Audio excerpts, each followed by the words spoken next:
that power that you talk about, that ruled this world for 5,000 years, they want it back. They want their world back, and they'll stop at nothing to get it. As I said, we've already fought wars. We've already lost millions of people, and they still have not won. Lucifer and his followers were originally in the Garden of Eden separated from higher Adam. You'll recall this argument that Lucifer had with God after he was called out, like, hey, what did you do to Eve? Eve immediately confesses, says, look, this is what happened. And so God said, all right, I'm going to try to clean up this mess. Here's what we're going to do. You're going to crawl on your belly for the rest of your days and eat dust. And that didn't sit too well. So he said, well, if you do that, if you curse me for the same thing that we do on every single world, then I'm going to take all the bodies that you make for Adam and Eve, and I'm going to possess them. And then God in the Bible, in Genesis, takes this amazing step. He creates what he calls enmity. He says, I will put enmity between thee and the seed of the woman. He'll have power. You'll have power to bruise his heel, and he'll have power to crush your head. In other words, it's our choice as to whether you take us or not. But I'm saying somehow, you're right, somehow Lucifer figured out how to get his spirits into physical bodies on this planet. I don't know exactly when it was done, but I can tell you, evil is born on this world. It is born evil. It grows up evil as a child. It is an evil young man. It is an evil adult. They enjoy hurting other people. We said within a 50-mile radius from this point here, there is an underground laboratory where all this Frankenstein stuff is going on. While our government thinks that we're preserving our soldiers by building a super soldier of a kind of a cybernetic thing, they're actually reinstalling the disembodied spirits we call demons back into a body, and this is their resurrection. This is what they're creating as an army that's going to turn back on them, because they don't have 3 dimensions. They don't have a spirit, soul, and body. They got maybe a soul that's weakened and a body, but the evil spirits are the ones controlling and operating everything. So our military is being manipulated. But what this points to, at least from my perspective, is that we're not dealing with extraterrestrials. We're dealing with something that is meddling in mythology. And like I said before, using the pin of physiological constructs to author its own mythology. To where you and I, like I said before, our ancestors believe they were demonic. Why? Because they manifested as demonic. This is no different than when Ed Warren was on a case and he said that he witnessed a real demon. And somebody said, well, what did it look like? He said, well, it had horns. Okay, let's test that. Let's go back into antiquity. When did the horned demon originate? Okay, it wasn't there. That was literally it was a belief system that our ancestors just put on and kind of projected upon the phenomenon. But what that is, though, my friend, is we caught the phenomenon in real time as it leans into an archetype that has no real historical record. What if it's not? So our ancestors, ancient ancestors, or not even ancient, our ancestors, it manifested to them as somewhat demonic. That's what I'm saying. And it still kind of does now, but now I would say majority is it's kind of a mix, or maybe a little bit more of manifesting into our loving space brothers. Right. Yeah. It's almost like it's not just authoring its own mythology, but it's using an avatar that we cannot really vet. I mean, the 2 portions of our existence we are the most ignorant of. I say death and the outer space. I mean, the third one would be, at the bottom of the oceans, of our oceans. But what it comes down to is we cannot vet this. And the reason our ancestors believed in these archetypes, it's not because they just woke up one day. No, it's because that was what the phenomenon gave them to believe in. right? And then so now as it evolves according to our awareness of it, it's changing its archetypes. And now what we have is exactly the point you just made, the alien, the extraterrestrial, which now it's pushed us in a corner to where we cannot verify the nature of the message. Is it, is it beneficial, or is it a Trojan horse? More than that, is what they're telling me, is that actually true? Can I actually believe in their message? And so where we're at right now in all of this, it's sad, but it's true. Now it's like, okay, how do I verify the truthfulness of your message to humanity? Oh, that's right. Phenomenon. Manifestation. Something that would impress anybody. And so it's almost like we're groping in the darkness, and that's not a bug, it's a feature. They do not want us to verify and validate them. That's, in my perception, I think that's why they authored the avatar of the alien. For the record, I started out believing that these were space aliens. I really did. When I first started realizing what I was dealing with, I thought they were space aliens. And now I don't think they are. I do think that these entities were probably created before we were ever created. Timothy Alberino will refer to them as the elder race. So a race that was created for the spiritual realm, to rule the spiritual realm, masters of the spiritual realm. And then I believe humans came along after that. So you could look at them as they're probably very similar to us. And I think they were created for the astral. There's a possibility we were created for the earth and they were created for the astral, but I don't know that. Is it possible we were also created in a spiritual realm, and our so-called fall is actually what brought us to the earth? I consider that as well. But either way, I think we have spiritual beings who rebelled against their creator and were cast to the earth. And I think that this is where they are, and this is where they've been for a very long time. I think you've already referred to the many disguises that they wear, and there's been times that they've changed their tactics, and right now they're presenting themselves as aliens from outer space. But I think it's always been the same thing. So I think these creatures likely have their own prodigy and their own creations. I think, although I don't find them extremely creative, I think they could patch things together off of something that's already been created.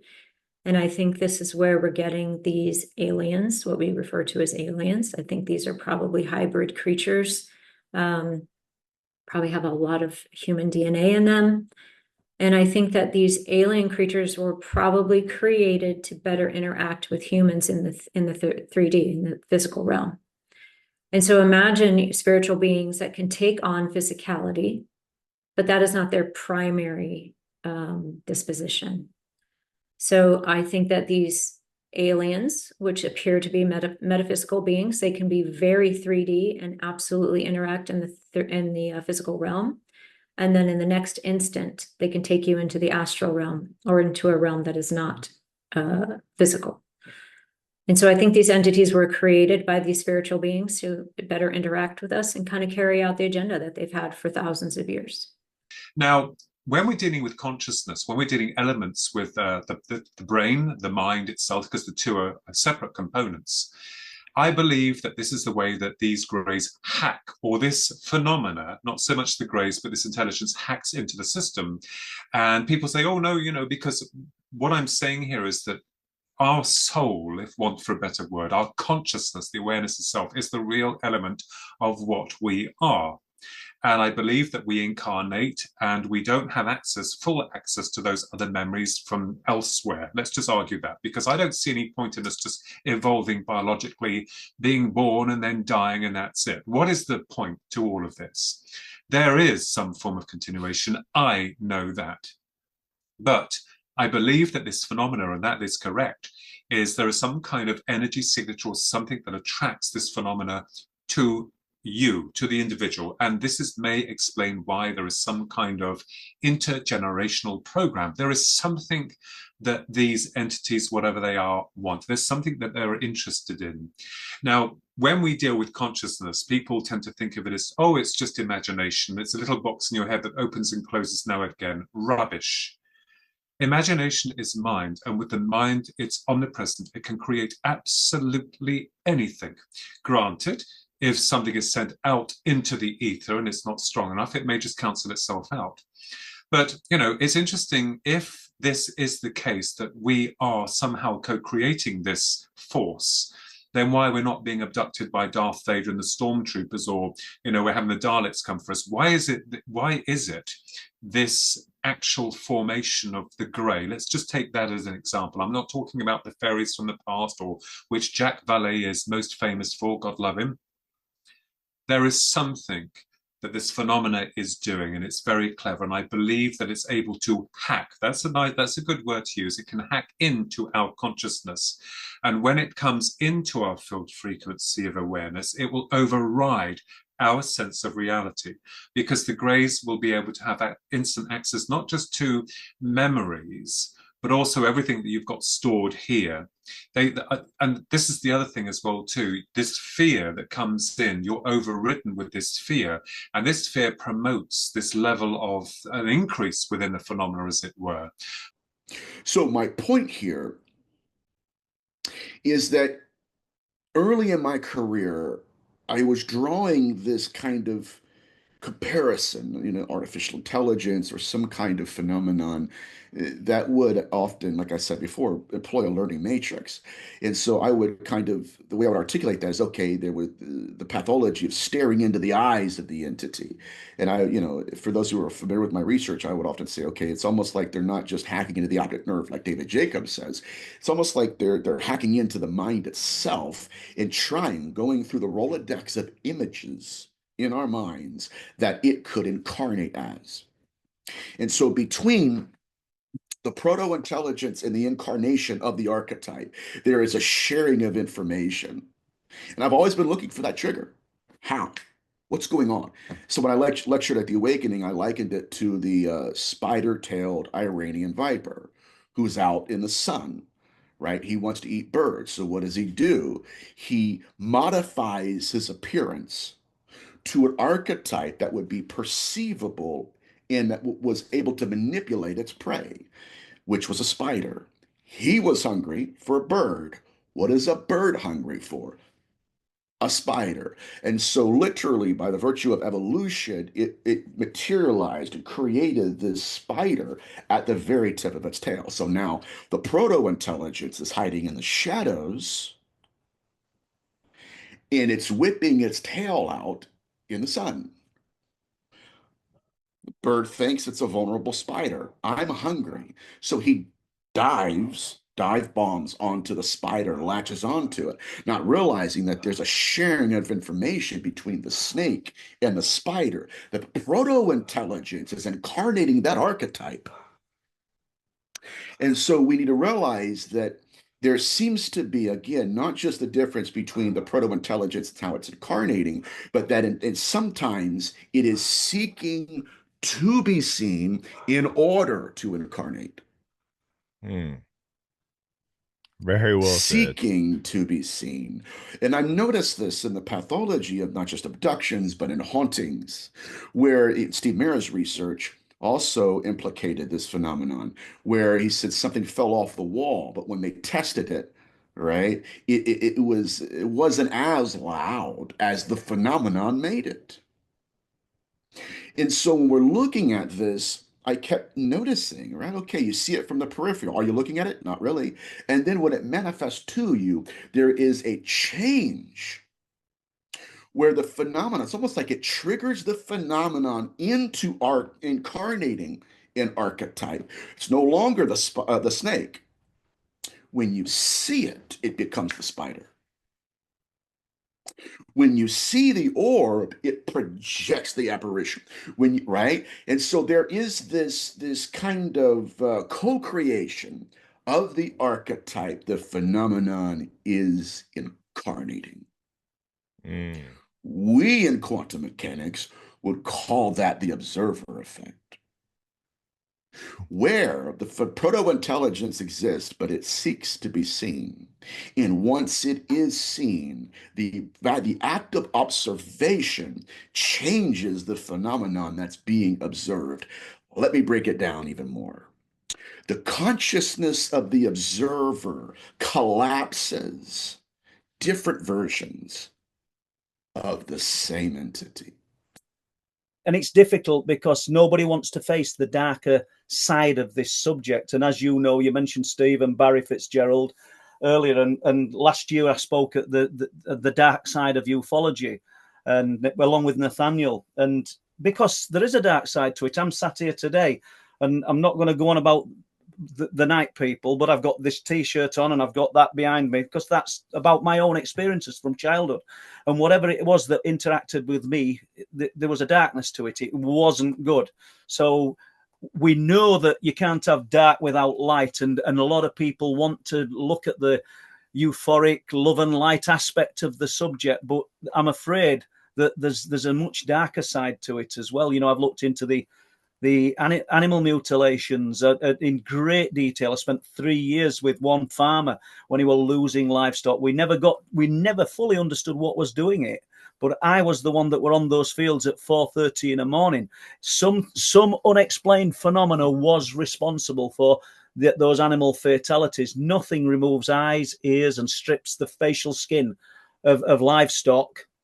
And takes no prime meat. I know I'm kind of jumping all over the place, but you know, when you're talking about the people in higher places knowing all about this, I mean, maybe they don't. Maybe they think they're saving us. Maybe people in higher places think that they're somehow protecting us by not filling us in on these darker aspects of the subject.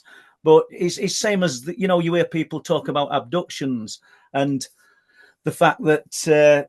You hear some people say, "Oh, it's a MyLab, and a military type abduction," and I'm thinking to myself, so we've got the technology to infiltrate, dematerialize, and appear in somebody's home and take an individual.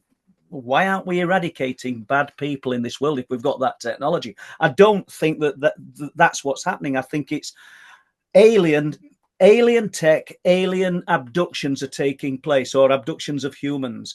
When I say alien, I don't necessarily mean from outer space. Whatever it is already here. And it's just got the ability somehow to slip in and out of our sphere of existence. How that works, I don't know.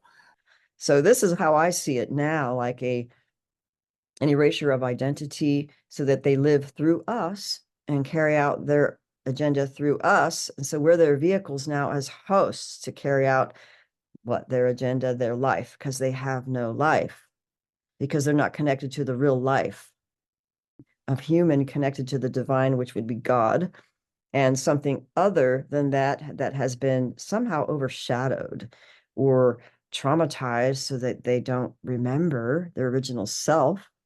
So this is how I see it now, like an erasure of identity so that they live through us and carry out their agenda through us. And so we're their vehicles now as hosts to carry out their agenda, their life, because they have no life, because they're not connected to the real life. So that's what even Dr. Corrado Malanga of Italy found out in his basic research over 30 years. And he's more retired from working with abductees and regressions and, you know, compiling research to create this hypothesis that the original intention was, wait a minute, you know, like, what are these aliens doing? And like, who are they? But we couldn't really know who they were until we figured out, well, who we are as humans. And so humans as a spirited being in a triad of consciousness in the human body has a quality of power and identity and, well, how we perceive ourselves in our reality. And I agree with you. I think most people are just trying to pay their bills and get their kids to school and do a decent job at work and have just enough time to enjoy the weekend if they are able to. And we just don't stop to think about this unseen realm that's actually all around us, full of entities for us and against us. And to me, it almost seems like we're in a proxy war. So I look at this as an actual battle between the powers of good and the powers of bad, the evil versus good, however you want to look at it. It's an actual battle, a cosmic war. And it was said, not by me, but we are both the pawns and the prize in this game. And I think we are heavily influenced, and I think our little chess pieces are moved around the board trying to win a war we're not even aware of. I mean, if one thing, you would be able to transmit a demon into your soul, right? If we were to open a portal into another dimension. So you have the alpha magnetic spectrometer on the International Space Station that can peer into the anti-universe. And then you've got these portals created by CERN, CERN, and Brookhaven National Labs, and wherever else they might have particle collider somewhere. And it's really curious because all of this does go back to the esoteric, does go back to these ancient stories and these ancient magics. And you'll find these, showing up all over the place in these systems and their titles and names and things. There does seem to be an outside influence, and ritual magic seemed to be the course in which way we got this information. Of course, we can deal with the idea of extraterrestrial communication, the ability and of them to maybe have given us this information. I don't know what I think about extraterrestrials, right? Like, I don't think anybody came here from a flying saucer from Zeta Reticuli and then crashed. Like, I don't believe you could come here in a flying saucer. Now, you might be able to open a portal into a space-time continuum, and be able to just instantaneously go somewhere. But these ideas of these long-distance travels don't make any sense to me. So if I were to start to look at the Greys as an extraterrestrial race, I wouldn't say they were extraterrestrial. I'd say they're subterranean. I'd say they existed on this planet since long before white man came to planet Earth and started to change things the way things were going. I sometimes wonder, I said in Digital Demon, that was published 2020, that the Trojan horses, the UFOs might have been Trojan horses, very things fashioned by it and sent in to deliver God knows what. Was it dispatching pieces of electronics to enhance, to move us from the valve to the transistor to the microprocessors? It makes you think, doesn't it? We're never going to know. Was it dispatching things to help, knowing the very core military would apprehend it and they would utilize it? Of course they would, to then deploy it into every home in the future, And it's funny, I stated that the UFOs, apart from Judge Proctor's farm that was destroyed by the airship in the 1890s, that crashed somewhere in the town or near the town, it destroyed his flower bed, so it must have been there.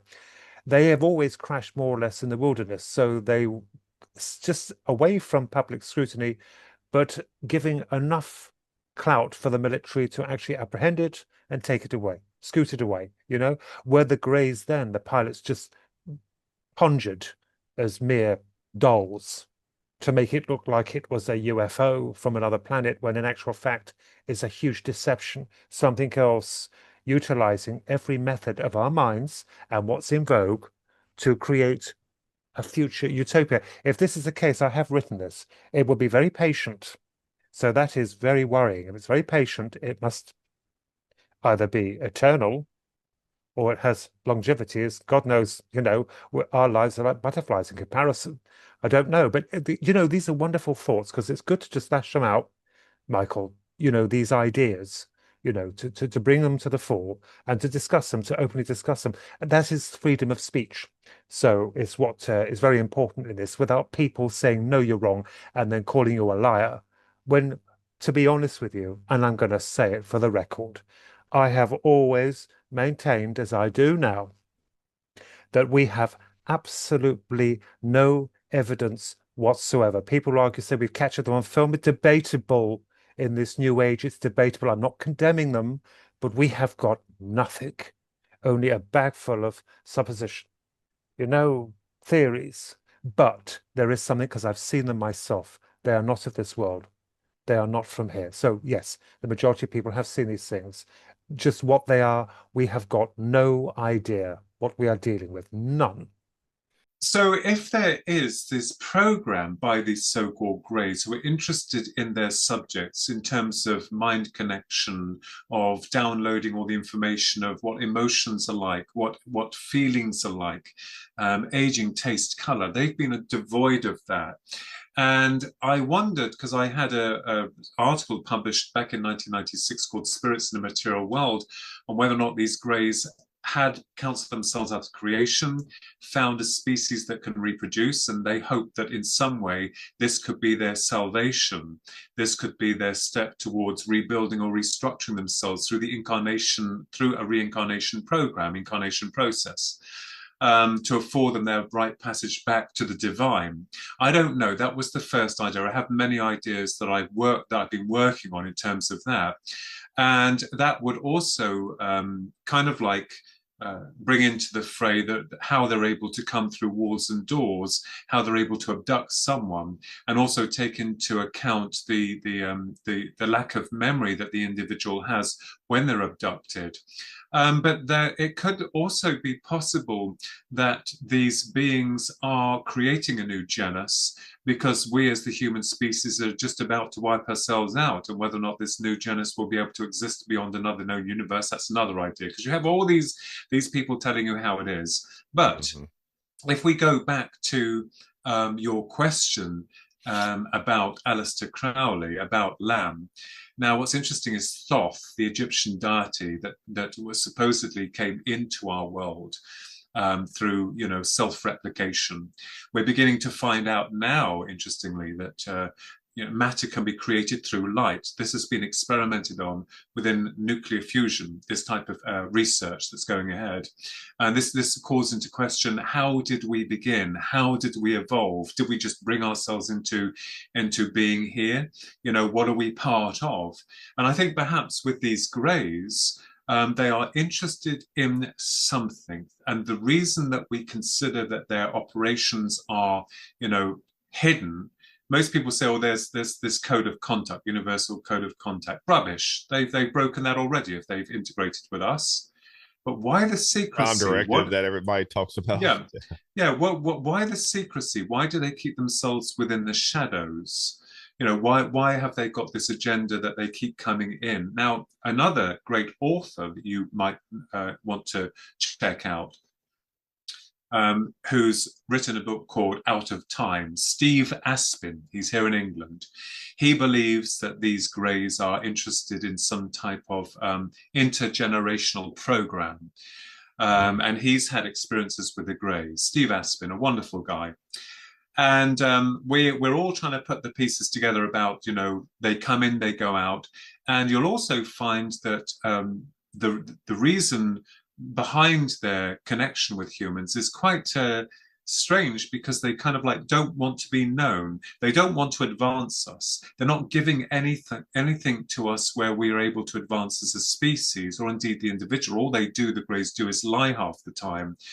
But Thoth, going back to the Egyptian deity, and I'm sure you've heard of the emerald tablets of Thoth, and of course this whole thing about them being found in the pyramids of Cheops or Giza Plateau in 1925, and of course the esoterical parts of this stone, or the tablets as it were, that was never discovered, but the literature of which is in terms of hieroglyphs has been deciphered, is quite interesting. And he is supposed to be the creator of the universe, the egg, and we hear about this all the time, this egg, as if something's in its primary stages of development before its embryonic formation into matter. So you'll find, Michael, that when you start looking into this area, symbology, also the dark arts, the mind consciousness, it, I think, plays a major element in all of this. So I believe that when we go back to when Baroness Thatcher said to Georgina Bruni here in England, UFOs, first of all, you have to get your facts right. And when you do, that's when you'll find we can't tell the people, is because the system we serve will have a lot of explaining to do. And I think there'll be a lot of frightened folk out there who are and have been programmed to a basic level of living. And this is the problem, about the whole level of this inquiry. So it's not just one simple avenue that your good self, will go down. You will find that there are other multiple avenues that start to connect, and you may feel like you're losing the plot with some of it.